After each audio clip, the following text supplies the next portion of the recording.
Bonjour, monsieur Édouard Philippe. Monsieur le Premier ministre, je ne crois pas à votre idée d'états généraux. Je ne crois pas du tout à votre idée de faire une pause de 3 mois pour dialoguer et écouter les Français. Je n'y crois pas parce que, en début d'année, vous aviez déjà proposé la tenue des états généraux pour la bioéthique. Quand on voit ce que vous en avez fait, quand on voit comment vous traitez les résultats qui sont donnés, vous n'en avez rien à faire. En fait, il y a eu des milliers de personnes qui ont participé à toutes ces réunions. Moi-même, j'ai participé à des réunions, physiquement. Il y a des centaines de milliers de personnes qui ont participé, qui ont répondu aux questions sur les plateformes numériques qui avaient été mises en place. Il fallait être courageux parce que c'était drôlement compliqué.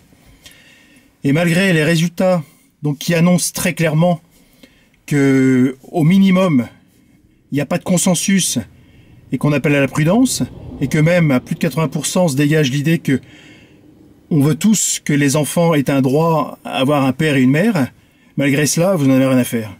Marlène Schiappa, déjà avant les états généraux bioéthiques, annonçait que de toute façon la loi pour la PMA pour toutes serait votée. À peine terminée, elle n'a de cesse que de proclamer partout qu'en 2019, la loi pour la PMA sur toutes sera votée. Donc vraiment, c'est se foutre de la tête des gens. C'est décrédibiliser votre parole. Vous n'avez aucune parole, vous n'avez aucune colonne vertébrale. Alors vous et bien d'autres hommes et femmes politiques, hein, je ne vise pas que vous, mais c'est vous qui êtes responsable actuellement. Mais vous retournez votre veste tous les 5 ans, à peine élu, ce que vous disiez un mois avant, vous dites le contraire. Voilà, on dit le Pacs d'accord, mais le mariage pour tous, jamais. Le mariage pour homosexuels d'accord, mais la PMA pour toutes, jamais. La PMA d'accord, mais la GPA, jamais. Enfin, vous voyez le cirque, quoi. Vous voyez même plus votre ridicule. Je sais pas, quoi. C'est lamentable. Donc, je comprends tout à fait qu'on soit énervé. Je comprends les gilets jaunes qui veulent manifester. Et pourtant, vous voyez, j'appelle les gilets jaunes à ce qu'ils soient raisonnables, à ce qu'ils ne montent pas sur Paris ce samedi. C'est trop dangereux, c'est trop grave. Il faut se faire écouter, se faire entendre d'autres manières. Mais j'appelle à la responsabilité. J'appelle au sens civique.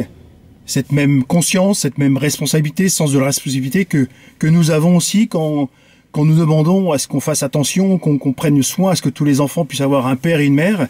Ben, c'est la même responsabilité qu'on demande là pour que on vienne pas manifester, qu'on vienne pas tout casser ce samedi. C'est trop grave.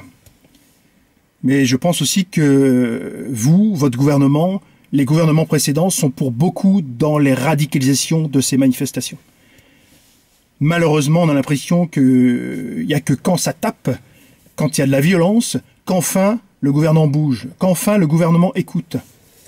Je suis désolé de le dire, hein. Enfin, il y a eu des millions de personnes qui ont manifesté contre le mariage pour tous, pour défendre la filiation. Il y a des millions de personnes là qui vous disent qu'il faut respecter le droit des enfants à avoir un père et une mère. Et ça, on s'en fout. Pourtant, on fait des débats. On est poli. On a des arguments. On accepte tous les débats. On accepte d'en discuter. Mais non, rien de fait, rien de fait. Vous en foutez. Tout le monde s'en fout, quoi.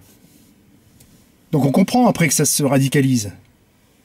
Donc vous êtes responsable, changez, vous avez à écouter, vous avez à changer vos logiciels, il faut enfin écouter les Français. Il faut écouter, et pas dire je reste droit dans mes bottes, ça a été un vague projet, ça a été émis par certains hommes et certaines femmes politiques, donc on le fera. Non, écoutez les Français, mais écoutez-les avant qu'ils descendent dans la rue comme ça tout cassé, quoi.